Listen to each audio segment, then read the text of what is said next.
ইসলামে আঙ্গুল ফোটানো নিয়ে কোনো বিধিনিষেধ আছে কিনা, মশার রক্ত জামায় লাগলে নাপাক হবে কিনা, তাড়াতাড়ি বিয়ে হওয়ার দোয়া আছে কিনা, জামাতে নামাজ পড়ার সময় ওযু ভেঙে যায় তাহলে কি করব, যদি প্রথম কাতারে আমি থাকি কিভাবে বের হব, পশ্চিম দিকে পা দিয়ে ঘুমানো যাবে কিনা, আজানের সময় বাথরুমে থাকাকালীন অবস্থায় কি আজান উত্তর দেওয়া যাবে, ঘরে ছোট মেয়ে বাবু আছে, সাথে আছে তার অনেক খেলনা এবং পুতুল, রুমে পুতুল থাকলে নামাজ পড়লে হবে কিনা, জুমার দিনে পুরুষরা জুমার নামাজ পড়ার আগে কি নারী নামাজ পড়তে পারবে, ফরজ গোসল করার পরিস্থিতি না থাকলে ওযু করে ফরজ নামাজ আদায় করা যাবে কি না, মহিলারা ঘরে একাকী নামাজ আদায় করার সময় একামত দেওয়া জরুরি কিনা, মেয়েদের চুল কাটার বিধান কি, কতটুকু কাটা যাবেন, কাঁকড়া খাওয়া জায়েজ হবে কিনা। তাহলে চলে যাচ্ছি আপনাদের জিজ্ঞাসার জগতে।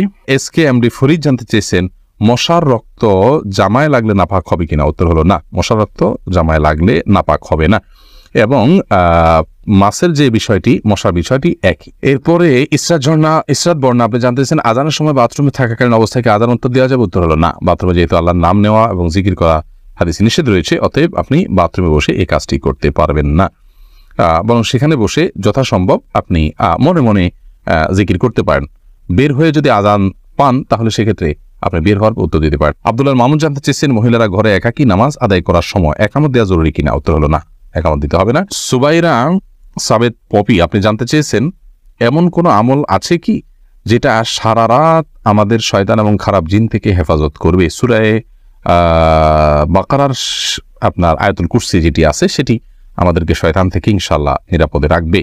এছাড়া 3 কুল সূরা ইখলাস, সূরা ফালাক, সূরা নাস 3 বার রাতে পড়ে শুবেন, ইনশাআল্লাহ শয়তান থেকে আল্লাহ তাআলা আপনাকে আশ্রয় রাখবেন। আয়াতুল কুরসি পড়ে ফু দিয়ে পুরো শরীর মুছে তারপর শুবেন। মেয়েদের চুল কাটার বিধান কি, কতটুকু কাটা যাবে, মেয়েদের চুল আপনি কাটতে পারেন যদি সেটা পুরুষের মতো হয়ে যাচ্ছে, পুরুষ মেয়ে পার্থক্য করা যাচ্ছে না, এতদূর যদি না কাটেন, এবং কোনো ফাসেক মেয়েদের যারা চুলের বিভিন্ন স্টাইল করে কেটে কেটে তাদের সাথে সাদৃশ্য গ্রহণের উদ্দেশ্যে বা সাদৃশ্য হয়ে যায় সেরকম যদি না কাটেন, আপনার কথার কথা আপনি 2 ইঞ্চি 4 ইঞ্চি কাটলেন, বেশি লম্বা হয়ে যাচ্ছে, আপনার জন্য কন্ট্রোল করা কঠিন হয়ে যাচ্ছে, আপনি কাটতে পারেন।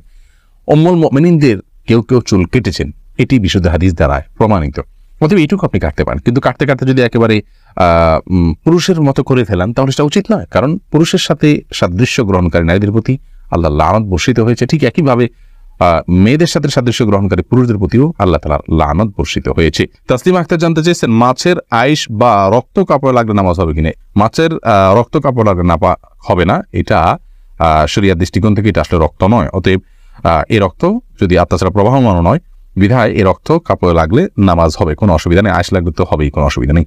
এমডি কামরুজ্জামান জানতে চেয়েছেন ঠোঁটের নিচে দাড়ি কাটার বিধান কি, ঠোঁটের নিচের দাড়িগুলো এগুলো দাড়ির অন্তর্ভুক্ত, অতএব এগুলো কাটা যাবে না। আর সুরাইম আইডি থেকে আপনি জানতে চেয়েছেন তাড়াতাড়ি বিয়ে হওয়ার দোয়া আছে কিনা, না ভাই, তাড়াতাড়ি বিয়ে হওয়ার জন্য আসলে বিশেষ কোনো দোয়া নেই, তবে সূরা ফুরকান আয়াত নম্বর 74 রব্বানা হাব লানা মিন আজওয়াজিনা, এই রব্বানা থেকে আয়াতের শেষ পর্যন্ত এটুকু বিভিন্ন সময় বারবার করে পড়বেন, বিনাউজিত পড়তে পারেন, কোনো নির্দিষ্ট সংখ্যায় নাই, বিশেষ করে পড়বেন। এখানে আল্লাহর কাছে নেককার জীবন সঙ্গী পাওয়ার জন্য দোয়া রাখা হয়েছে, আপনি সেটা পাঠ করতে পারেন, কিন্তু স্পেসিফিকলি কোনো আমল নাই যেটা আমল করলেই আপনার দ্রুত বিয়ে হয়ে যাবে। আপনি উপার্জন করবেন, অভিভাবকদেরকে বোঝাবেন, এবং কোন পরিস্থিতি আপনার কি করণীয় কোনো আলেমের কাছ থেকে ডিরেকশন নিয়ে আপনি ডিসিশন নেবেন, ইনশাআল্লাহ বিদিনিল্লাহ আল্লাহ রাব্বুল আলামিন সহজ করে দিবেন। লুৎফুর আনোয়ার জানতে চেয়েছেন কাঁকড়া খাওয়া জায়েজ হবে কি না, কাঁকড়া খাওয়া জায়েজ হওয়া না হওয়া নিয়ে ওলামায়ে কেরামের মধ্যে পার্থক্য আছে, ইমামদের মধ্যে পার্থক্য আছে। ইমাম আবু হানিফার মতে এটি মাকরুহ, অন্যান্য অনেক ইমামের মতে এটি সম্পূর্ণ জায়েজ আছে, কিন্তু হারাম কারোর মতে না। এবার সাব্বির আহমেদ জানতেছেন জামাতে নামাজ পড়ার সময় ওযু ভেঙে যায় তাহলে কি করব, যদি প্রথম কাতারে আমি থাকি কিভাবে বের হব। প্রথম কাতারে যদি আপনি থাকেন তাহলে সেক্ষেত্রে আপনাকে চেষ্টা করতে হবে বের হওয়ার জন্য, যদি বের হতে পারেন তো আলহামদুলিল্লাহ। যেমন কোনো মসজিদে এখন মডেল মসজিদ যেগুলো হচ্ছে আমাদের দেশে, চারপাশে যাওয়ার জন্য হাঁটার জন্য কিছু জায়গা আলাদা রাখা আছে, টাইলস রাখা আছে, তো সেগুলোতে আপনি হেঁটে যেতে পারলে যাবেন। আর যদি খুব বেশি দীর্ঘ অনেকগুলো কাতার না থাকে, পেছনে 1, 2, 3টা কাতার থাকে, তাহলে হালকা ফাঁক করে আপনি বের হয়ে যাবেন। আর যদি এত বেশি মানুষ পেছনে থাকে যে আপনি বের হইতে গেলে অনেক মানুষকে কষ্ট দিয়ে বের হতে হবে, তাহলে আপনি ওই অবস্থায় বসে থাকবেন বা দাঁড়িয়ে থাকবেন সালাত বাদ দিয়ে, এরপরে আপনি বের হবেন। রাতে কি হাত ও পায়ের নখ কাটা যাবে কিনা জাকির হোসেন জানতে চেয়েছেন, যাবে, কোনো অসুবিধা নেই, হাত পায়ের নখ রাতে কাটাতে কোনো অসুবিধা নেই।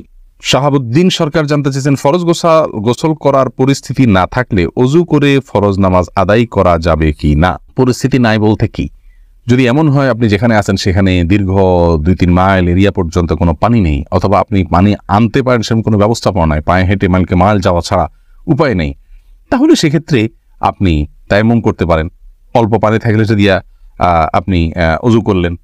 কিন্তু পরিস্থিতি নাই বলতে লোকজন দেখে যাবে, আপনার কাপড় ভিজে যাবে, দ্বিতীয় কাপড় নাই, ভিজা কাপড় দিয়ে আবার নামাজ পড়তে হবে, বা এরকম কোনো কজ যেগুলো আসলে আপনার জন্য কঠিন হলেও অসম্ভব নয়, তাহলে সেটাতে সেই পরিস্থিতিতে আপনার এটা চলবে না। আর ফরজ গোসলের বিপরীত হলো মূলত তায়াম্মুম। যদি করতে না পারেন তাহলে সেক্ষেত্রে আপনি তায়াম্মুম করবেন। মাহমুদুল হাসান লিজন জানতে চেয়েছেন পশ্চিম দিকে পা দিয়ে ঘুমানো যাবে কিনা, কেবলার দিকে পা দিয়ে ঘুমানো যাবে কিনা। পশ্চিম দিকে বলতে আমাদের জন্য পশ্চিম দিকে, কিন্তু যারা পশ্চিমা দেশগুলোতে আছেন তাদের জন্য অন্য কোনো দিকে হবে। অতএব যে যেখানে আছেন তার জন্য কেবলার দিকে পা দিয়ে ঘুমানো যাবে এলো প্রশ্ন। এই প্রশ্ন উত্তর হলো যে কোনো হাদিসে আসলে কেবলার দিকে পা দিয়ে ঘুমাতে নিষেধ করা হয়েছে এরকম কোনো হাদিস কিন্তু নেই, পাই না আমরা।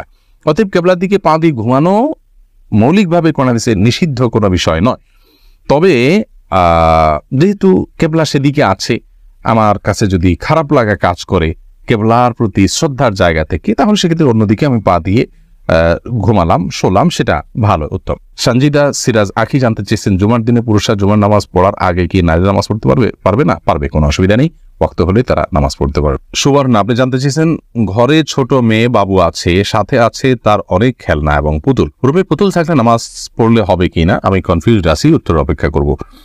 বোন রাবেয়া রাসূল আকরাম সাল্লাল্লাহু আলাইহি সাল্লামের বাসায় আমাদের আয়েশা রাদিয়াল্লাহু তাআলা আনহা পুতুল নিয়ে খেলা করেছেন এবং আরো নবী সাল্লাল্লাহু আলাইহি ওয়াসাল্লামের বাসায় গিয়েছেন, পুতুল নিয়ে বাচ্চারা খেলেছেন, এরকম প্রমাণ পাওয়া যায়। এর উপর ভিত্তি করে অনেক উলামায়ে কেরামের বক্তব্য হলো যে বাচ্চারা যদি পুতুল নিয়ে খেলা করে তাহলে সেটা জায়েজ রয়েছে, শুধু খেলার জন্য, এটাকে শো পিস হিসাবে রাখার জন্য নয়, শোকেসে প্রদর্শন করার জন্য নয়, খেলা করলো, খাট চোখের নিচে পড়ে থাকলো, বাস এইটুকু করাতে কোনো অসুবিধা নেই, এটা অনেক উলামায়ে কেরাম বলেছেন। আবার অনেক উলামায়ে কেরামের মতে শোপিস এই খেলনা যদি পুতুল যদি এরকম হয় যে তার পরিপূর্ণ অবয়ব বোঝা না যায়, যেমন বাচ্চারা খেলনা নিজেরা তৈরি করে, জাস্ট আপনার একটা কাপড়ের অংশ দিয়ে কল্লার হাত বোঝা যায়, কিন্তু চোখ কান নাক এরকম আলাদা করে তার প্রতিটা অঙ্গ স্পষ্ট বোঝা যায় না, পূর্ণাঙ্গ অবয়ব বোঝা যায় না, তাহলে সেরকম পুতুল রাখাতে অসুবিধা নেই।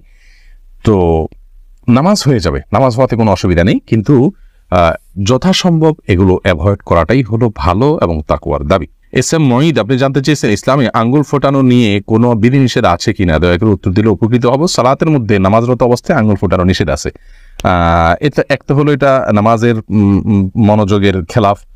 নামাজের মধ্যে যে আমাদের খুদু অবলম্বন করতে হয়, একেবারে একাগ্র চিত্তে এবং আপনার ধীরস্থির এবং আপনার স্থির ভাবে সালাত আদায় করতে হয়, সেই স্থিরতার খেলাফ এই আঙ্গুল ফোটানোটা, এই জন্য এটা হাদিসে নিষেধ আছে এবং এটাকে মাকরুহ বলা হয়েছে। তবে মৌলিকভাবে আঙ্গুল ফোটানোটা যেহেতু অস্বাস্থ্যকর একটি বিষয়, এখন আমরা বিজ্ঞান থেকে এটি জানতে পারি, অতএব প্রয়োজন ছাড়া বা প্রয়োজন ছাড়া বলতে এই সালাতের বাইরেও আপনার আঙ্গুল ফোটানো অনুচিত, কিন্তু শরীয়তে বা বিধিনিষেধটা শুধু সালাতের জন্য রয়েছে, সালাতের বাইরে কি আঙ্গুল ফোটালে সেটি নিষেধ হবে এরকম কোনো কথা